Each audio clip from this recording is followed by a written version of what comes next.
Disturb कर, मुझे जो करना है इसको करने दो। तो वो गए, वहाँ हाथ धोने वाला एक वो जो होता है गाड़ी में, जो आदमी फ्रेश होकर गया था, तो उसमें से लोटा लिया पानी का, भर करके नहा लिए, और नहा करके जो है तुम्हारे अपना जो कि एक लुंगी है उसे लपेट करके और आकर के अगरबत्ती जला करके अपनी उसमें बैठ गए। और शायद मैंने तो उनको, शायद हो सकता है उससे पहले वो एक अध्याय करते हो तो पता नहीं, लेकिन मैंने तो उनको रोज 18 अध्याय गीता पढ़ते देखा। और ये भी नहीं कि कुछ समय पे बीच में, अगर कहूँ तो 2 वर्ष शायद मेरे ख्याल से उन्होंने पूरी तरीके से, यही बात हुई थी कि लोग इस तरीके से साधना करें। तो एक दिन मेरे से उन्होंने कहा था कि लोग जो कि दाढ़ी नहीं कटवाते हैं, साबुन नहीं लगाते, तो इसका कुछ विशेष महत्व है? मैंने कहा हाँ। मैं किसी पवित्रता की बात है सर, लेकिन मैं कि जब बाह्य शुद्धि होगी तो आंतरिक शुद्धि भी होगी, और जब बाहर पवित्र नहीं होगा तो भीतर भी पवित्र कैसे होगा? तो उन्होंने 2 वर्ष मेरे ख्याल से मैं कहूँ तो उन्होंने वो आपके जो कि क्षौर कर्म नहीं किया, सेव नहीं कराई, ना साबुन लगाया, ना तेल लगाया,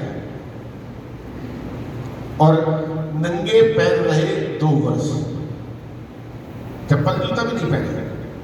कह लगे जब समर्पित होना है तो पूरी तरीके से होना, दिखावा, और फिर दिखावा भी जो हम कर रहे हैं, दिखा भी रहे हैं, तो संसार के लोगों को थोड़ी करना है, हमने जो करना है भगवान के लिए करना है।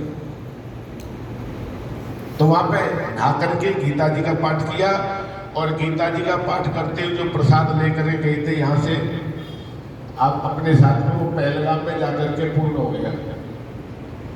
तो मैंने कहा मेरे पास तो प्रसाद है, उसमें से पालो। कहते नहीं, शायद और बात कहूँ तो ये मोहिनी के भाई भी बैठे हैं यहाँ पर, और मेरे ख्याल से 95 की बात है, मेरे ख्याल से 95 में शायद मेरे ख्याल से शादी हुई है विष्णु भाई की, 96 में। तो उन्होंने मेरे ख्याल से, मैं कहूँ कि वो राज मंदिर था, वहाँ पे इनके यहाँ खाना भी नहीं खाया, उन्होंने केले खाए। मैं किए क्या है, मैं कि आपका संविधान है, मैं कि यहाँ पे कहता किसी का ऋणी होकर नहीं बनता,